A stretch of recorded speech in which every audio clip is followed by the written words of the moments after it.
Hey guys, welcome back to my channel. November 26th என்னோட birthday. அன்றைக்கி வந்து ஒரு பேசிக்கான சாக்லேட் கேக் ப்ரிப்பேர் பண்ணேன். ரொம்ப சூப்பராக வந்திருந்தது. அந்த ரெசிபி உங்கள் கூட ஷேர் பண்ணிக்க போகிறேன். அண்ட் அது கூடவே எங்கள் அத்தம்மா வந்து ஒரு ப்ரான் கறி ப்ரிப்பேர் பண்ணியிருந்தாங்க. அதுவும் ரொம்ப நல்லா இருந்தது. ஸோ அந்த ரெசிபியும் உங்கள் கூட ஷேர் பண்ணிக்கிறேன். ஸோ இந்த வீடியோ ஃபுல்லாகவே வந்து ரெசிபிஸ் தான் இருக்கும். உங்களுக்கு பிடிக்கும்னு நினைக்கிறேன், என்ஜாய் பண்ணுவீங்கன்னு நினைக்கிறேன். So let's begin today's video.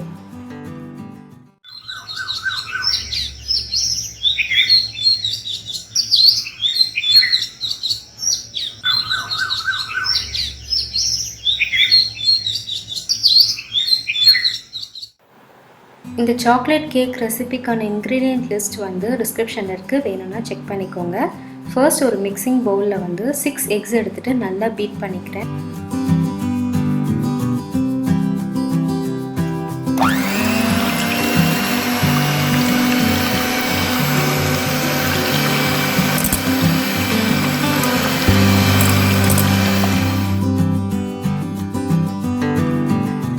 நம்ம இந்த முட்டையெல்லாம் எந்த அளவுக்கு நல்லா பீட் பண்ணுறோமோ அந்த அளவுக்கு அந்த கேக்கோட டெக்ஸ்சர் வந்து நல்லாயிருக்கும். நல்லா லைட் வெயிட்டாக ஸ்பஞ்சியாக இருக்கும், இல்லைனா கொஞ்சம் ஹார்டாக இருக்கிற மாதிரி இருக்கும். ஸோ எக்கு வந்து உங்கள்கிட்ட ஹேண்ட் பிளெண்டர் இருக்குன்னா பிளெண்டர் வச்சுட்டு நல்லா பீட் பண்ணிக்கோங்க. அப்படி இல்லைன்னா மிக்சியில் போட்டு நல்லா பிளெண்ட் பண்ணிக்கோங்க. அந்த முட்டையோட கலர் வந்து அப்படியே சேஞ்ச் ஆகணும். நல்லா பேல் எல்லோ கலர் வர வரைக்கும் அந்த எக்ஸை வந்து நல்லா பிளெண்ட் பண்ணிக்கோங்க. நெக்ஸ்ட் 250 கிராம்ஸ் பட்டர் ஆட் பண்ணிக்கோங்க. ஸோ 6 முட்டைக்கு வந்து 250 கிராம்ஸ் பட்டர் ஆட் பண்ணிக்கணும். பட்டர் வந்து ஃப்ரிட்ஜ்லேயே இருந்தது அப்படின்னா கொஞ்சம் முன்னாடியே எடுத்து வெளியில் வச்சுருங்க. அது ரூம் டெம்பரேச்சரில் டச் பண்ணும்போது சாஃப்டாக அமுங்கணும். அந்த மாதிரி இருக்கும்போது தான் நம்ம வந்து அதை பிளெண்ட் பண்ணணும். ஒன்ஸ் நம்ம முட்டையும் வெண்ணையும் நல்லா பிளெண்ட் பண்ணதுக்கு அப்புறமா 250 கிராம்ஸ் பவுடர்ட் சுகர் நான் ஆட் பண்ணிக்கிறேன். உங்களுக்கு வந்து கொஞ்சம் ஸ்வீட் ஜாஸ்தி சாப்பிடுவீங்க அப்படின்னா நீங்கள் 300 கிராம்ஸ் வரைக்கும் சுகர் எடுத்துக்கலாம். எங்களுக்கு வந்து அந்த சுகர் வந்து கரெக்டாக இருக்கணும்னு நாங்கள் நினச்சோம். அதனால் வந்து நான் 250 கிராம்ஸ் மட்டும் சுகர் எடுத்துக்கிட்டேன். ஸோ நான் யூஸ் பண்ணுற குவான்டிட்டிக்கு 250 கிராம்ஸ் சுகர் வந்து ஸ்வீட் கரெக்டாக இருக்கும். உங்களுக்கு கொஞ்சம் ஸ்வீட்டாக வேணும்னு நினச்சிங்கன்னா 300 கிராம்ஸ் வரைக்கும் நீங்கள் சுகர் எடுத்துக்கலாம். ஸோ அந்த பவுடர் சுகர் குவான்டிட்டி மொத்த அளவு வந்து 250 to 300 கிராம்ஸ். உங்களோட ஸ்வீட்னஸ் எந்த அளவுக்கு தேவைப்படுதோ அந்த அளவுக்கு நீங்கள் எடுத்துக்கலாம்.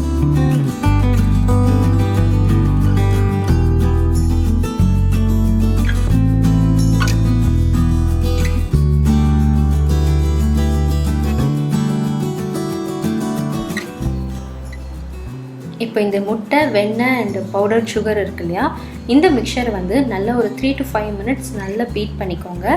பீட் பண்ணதுக்கப்புறமா நல்லா சிஃப்ட் பண்ணி 400 grams maida and 50 grams cocoa powder நான் ஆட் பண்ணியிருக்கேன். உங்களுக்கு வந்து இந்த மைதா அண்ட் கொக்கோ பவுடர் ரேஷியோ வந்து அட்ஜஸ்ட் பண்ணிக்கலாம். 350 கிராம்ஸ் மைதா எடுத்துகிட்டு 100 கிராம்ஸ் நீங்கள் வந்து கொக்கோ பவுடர் எடுத்துக்கிறதுனாலும் எடுத்துக்கலாம். அது வந்து நல்ல டார்க் சாக்லேட் மாதிரி தெரியும். எங்களுக்கு வந்து அந்த சாக்லேட் ஃப்ளேவர் மட்டும் இருந்தால் போதும்னு நான் நினச்சேன். அதனால் வந்து 50 கிராம்ஸ் மட்டும் கொக்கோ பவுடர் எடுத்துகிட்டு 400 கிராம்ஸ் மைதா எடுத்திருக்கேன். ஸோ இது எல்லாத்தையுமே நல்லா சிஃப்ட் பண்ணி அந்த பேட்டரில் மிக்ஸ் பண்ணிவிட்டு, அதில் மிக்ஸ் பண்ணும்போது நம்ம பிளெண்டர் யூஸ் பண்ணக்கூடாது. மைதா அண்ட் கொக்கோ பவுடரை வந்து அந்த வெட் இன்க்ரீடியன்ஸ் கூட ஃபோல்ட் பண்ணி தான் விடணும். ஒரு ஸ்பேச்சுலா வச்சுட்டு ஹேண்ட் பிளெண்டர் யூஸ் பண்ணி மிக்ஸ் பண்ணக்கூடாது. அந்த மாதிரி பண்ணோன்னா கேக் வந்து ரொம்ப ஹெவி ஆகிடும். அந்த லைட்டாக ஸ்பஞ்சி டெக்ஸ்சர் இருக்கிறது இல்லை, அது மாறிடும். லாஸ்ட்டாக 1/4 teaspoon baking soda, 1/2 teaspoon baking powder and 1/2 teaspoon vanilla essence நான் ஆட் பண்ணியிருக்கேன். வெனிலா எசன்ஸ் வந்து நான் ஃப்ளேவர் பேலன்ஸ் பண்ணுறதுக்காக ஆட் பண்ணுறேன். உங்களுக்கு அது வேண்டாம்னா நீங்கள் ஸ்கிப் பண்ணிக்கலாம். அது வந்து உங்களோட சாய்ஸ் தான். எனக்கு அந்த எசன்ஸ் ஆட் பண்ணுறது, அந்த ஃப்ளேவர் வந்து ரொம்ப பிடிக்கும், அதனால் நான் ஆட் பண்ணியிருக்கேன். ஸோ இதெல்லாம் ஆட் பண்ணிவிட்டு நல்லா ஸ்பேச்சுலா வச்சு நல்லா ஃபோல்ட் பண்ணி இந்த மாதிரி பேட்டர் கன்சிஸ்டன்சி வந்ததுக்கப்புறமா இதை வந்து ஆல்ரெடி நான் வந்து ஒரு பேக்கிங் டிஷ்ஷில் வந்து பட்டர் நல்லா தடவிட்டு வச்சுருக்கேன். ஸோ உங்கள்கிட்ட வந்து பட்டர் பேப்பர் இருந்ததுன்னா நீங்கள் அதை கூட யூஸ் பண்ணிக்கலாம். ஸோ அந்த மாதிரி நல்லா பண்ணிவிட்டு ஈவனாக அதை ஸ்ப்ரெட் பண்ணி எந்த லம்ஸும் இல்லாத மாதிரி நல்லா ஈவனாக ஸ்ப்ரெட் பண்ணிவிட்டு நான் வந்து அவனில் வச்சு பேக் பண்ண போகிறேன்.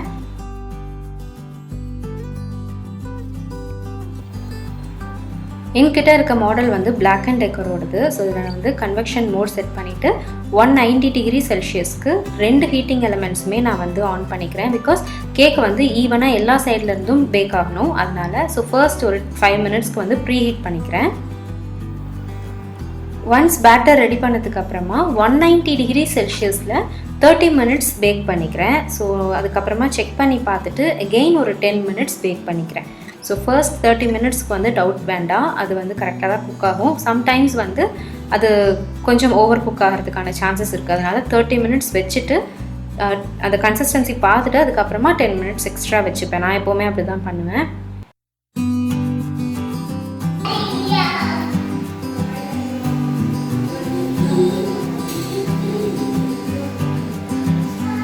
Perfect cake.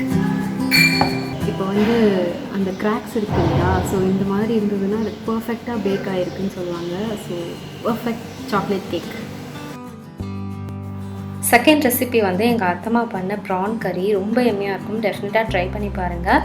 இதுக்கு வந்து ஒரு மண் சட்டியில் வந்து கொஞ்சமாக ஆயில் விட்டுட்டு, ஆயில் ஹீட் ஆகணுன்னே ஒரு சின்ன பீஸ் பே லீஃப், ஒரு சின்ன பீஸ் பட்டை, ஒரே ஒரு ஏலக்காய், ஒரே ஒரு கிராம்பு, 1/2 டீஸ்பூன் சோம்பு பவுடர், ஸோ இதெல்லாம் போட்டு நல்லா ஃப்ரை ஆனதுக்கப்புறமா ஒரு சின்ன வெங்காயம், ஒரு மீடியம் சைஸ் வெங்காயம் வந்து ஃபைனாக சாப் பண்ணிவிட்டு, கொஞ்சமாக கருவேப்பிலை அண்ட் ஒரு 4லேருந்து 5 பெரிய பல் பூண்டு இருக்கு இல்லையா, அதுவும் ஃபைனாக சாப் பண்ணிவிட்டு நல்லா வதக்கிக்கிறாங்க.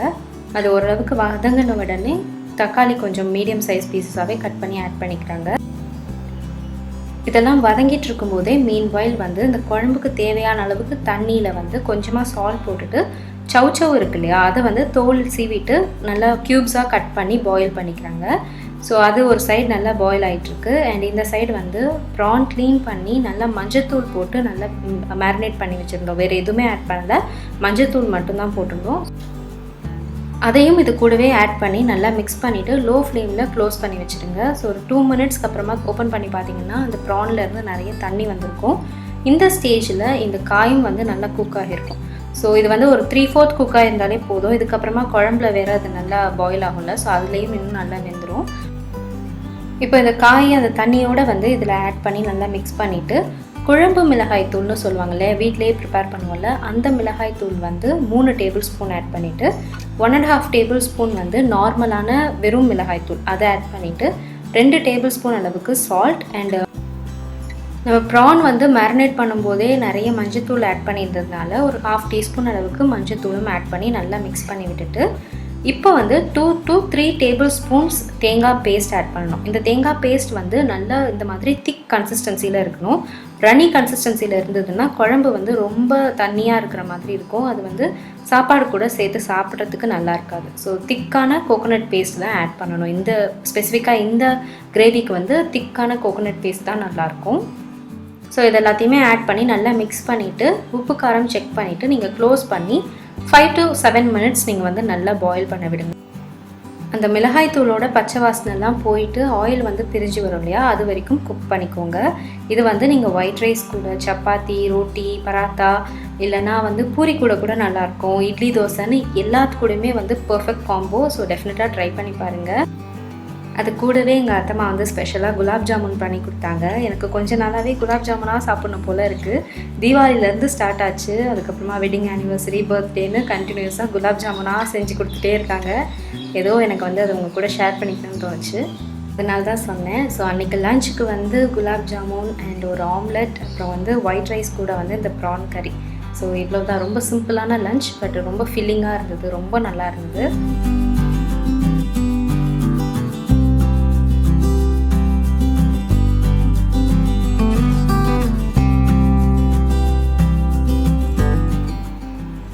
என் ஹஸ்பண்டோட மாமா பசங்க 2 பேர் இருக்காங்க, குட்டி பசங்க. அதில் பெரிய பையன் பேர் வந்து பிருத்வி.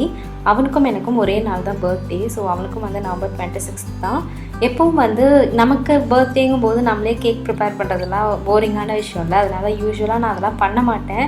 அண்ட் அவனுக்கும் நான் கேக் பேக் பண்ணவே மாட்டேன். 2 பேருக்குமே சேர்த்து வெளியிலேயே வாங்கிடுவோம். மோஸ்ட்லி ஐஸ்கிரீம் கேக் தான் அந்த பையனுக்கு ரொம்ப பிடிக்கும், அதனால் ஐஸ்கிரீம் கேக்கே வாங்கிடுவோம். பட் இந்த டைம் வந்து அவன் சொல்லிகிட்டே இருந்தான், நான் வந்து நம்ம வீட்லேயே கேக் ப்ரிப்பேர் பண்ணிக்கலாம்னு அவன் சொல்லிட்டே இருந்தான். அதனால தான் இந்த டைம் நாங்கள் வந்து வீட்டில் கேக் பேக் பண்ணோம். ஸோ இது பண்ணிவிட்டு இன்னொன்று வந்து ரவுண்ட் ஷேப்பில் இன்னொரு கேக் தனியாக பண்ணோம். ஸோ அவனுக்கு கட் பண்ணணுன்னு நினைப்பான். இதெல்லாம் வந்து நாங்கள் சாப்பிட்றதுக்கு, அது வந்து கட் பண்ணுறதுக்கு. ஸோ அதனால் வந்து இன்னொரு கேக் பண்ணி அதில் வந்து கொஞ்சமாக நான் வந்து வீட்டிலையே இந்த கற்பூரவள்ளி இலை, அப்புறமா சங்குப்பூ இதெல்லாம் வந்து வச்சு டெக்கரேட் பண்ணிட்டேன். நான் வந்து அந்த விப்பிங் க்ரீம் எல்லாம் என்கிட்ட இல்லை, ஸோ ஸ்டாக் இல்லை. அண்ட் நான் வாங்கணும் அப்படிங்கிறது மறந்துடுச்சு. நாங்கள் வந்து வெளியில் வாங்கிடுவோன்ற அந்த மாதிரியே இருந்தேன். பட் அவன் வந்து லாஸ்ட் மினிட்ல தான் நம்ம வீட்டிலையே செய்யலாம், நீங்கள் வீட்டிலையே செய்யுங்கன்னு சொன்னதுனால, திடீர்னு பண்ணதுனால டெக்கரேஷனுக்கு என்னால் கான்சன்ட்ரேட் பண்ண முடியல. ஸோ வீட்டை சுற்றி இருந்த இலை பூக்களை வச்சே முடிச்சிட்டேன்.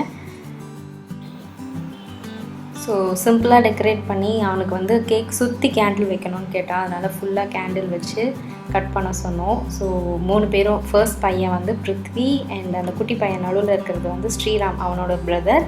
அண்ட் இந்த சைடு இருக்கிறது வந்து நம்மளோட குட்டி விவான். ஸோ எல்லாருமே ஈவினிங் சேர்ந்து ரொம்ப சிம்பிளாக கேக் கட் பண்ணி செலிப்ரேட் பண்ணோம். எங்களோட செலிப்ரேஷன் வந்து இந்த அளவுக்கு தான் இருக்கும். எப்போவுமே பர்த்டேஸ்க்கு வந்து வெளியில் ஆர்ஃபனேஜ்க்கு நாங்கள் வந்து பார்ட்டியாக பண்ணோம் அப்படின்னா எந்த அளவுக்கு ஸ்பெண்ட் பண்ணுவோமோ அந்த அமௌண்ட்டுக்கு வந்து வீட்டில் எல்லா பசங்களோட பர்த்டேஸ்க்குமே வந்து ஆர்ஃபனேஜ்க்கு நாங்கள் ஏதாவது பண்ணிவிடுவோம். ஸோ வந்து வீட்டில் வந்து பார்ட்டின்றது இந்த அளவுக்கு தான் இருக்கும். இந்த ரெசிபீஸ் நீங்கள் ட்ரை பண்ணிங்கன்னா எப்படி இருந்ததுன்னு என் கூட ஷேர் பண்ணிக்கோங்க. எனக்கு ரொம்ப ஹாப்பியாக இருக்கும். And that's it for today. I will see you on Friday. Until then, stay tuned and take care. Bye-bye.